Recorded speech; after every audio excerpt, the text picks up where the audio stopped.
આ બધા વચ્ચે હવામાન નિષ્ણાંત અંબાલાલ પટેલે પણ આગાહી વ્યક્ત કરી છે। રાજ્યમાં 9 મે બાદ ગરમીમાં નોંધપાત્ર વધારો થવાની શક્યતા છે।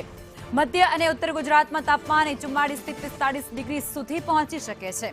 એટલું જ નહીં, સાથે 15 મે બાદ પ્રી મોન્સૂન એક્ટિવિટીની પણ શરૂઆત થઈ જશે, એ પણ સક્રિય થઈ જશે।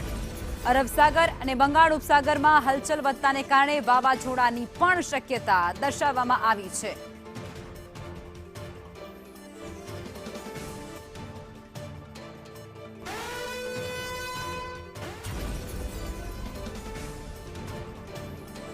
તો રાજ્યમાં આગામી દિવસોને લઈ અને હવામાન નિષ્ણાંત અંબાલાલ પટેલ દ્વારા પણ એક મોટી આગાહી વ્યક્ત કરી દેવામાં આવી છે। 9 મે બાદ ગરમી વધશે, એટલે કે આવતીકાલથી ગરમીનો પ્રકોપ એ વધી શકે છે। રાજ્યવાસીઓને વધુ ગરમી સહન કરવાનો વારો આવી શકે છે, પણ આ બધા વચ્ચે તાપમાન 45 ડિગ્રીને પાર કરી શકે છે।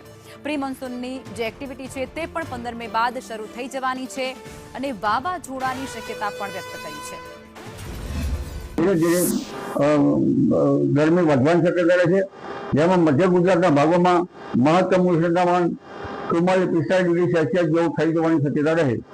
આણંદ, વડોદરા અને લગભગ નડિયાદ આ ભાગોના ખેડામાં ગરમી વધુ પડી શકે। અમદાવાદમાં પણ ગરમી વધુ પડવાની શક્યતા રહે છે।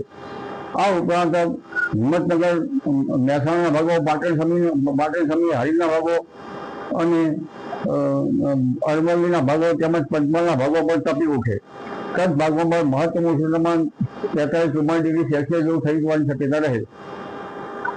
આ ઉપરાંત લગભગ રાજકોટના ભાગોમાં મહત્તમ તાપમાન 42-43 ડિગ્રી સેલ્સિયસ જેવું થઈ જવાની શક્યતા રહે। કચ્છના ભાગોમાં મહત્તમ ઉષ્ણતામાન 41-42 અને ભુજમાં તો વધુ થઈ જવાની શક્યતા રહે। 15 તારીખ બાદ સાનુકૂળ પરિસ્થિતિ ઊભી થશે અને 15-16 તારીખ આસપાસ ધીરે ધીરે 3 થી 4 ઓક્ટો ક્લાઉડ કવરનું રહેવાની શક્યતા રહેશે। એટલે હવે ધીરે ધીરે હમણાં તો ક્યારેક 360 ડિગ્રીના પણ પવનો થઈ શકે। એટલે હવે ધીરે ધીરે પ્રી મોન્સૂન એક્ટિવિટીની થવાની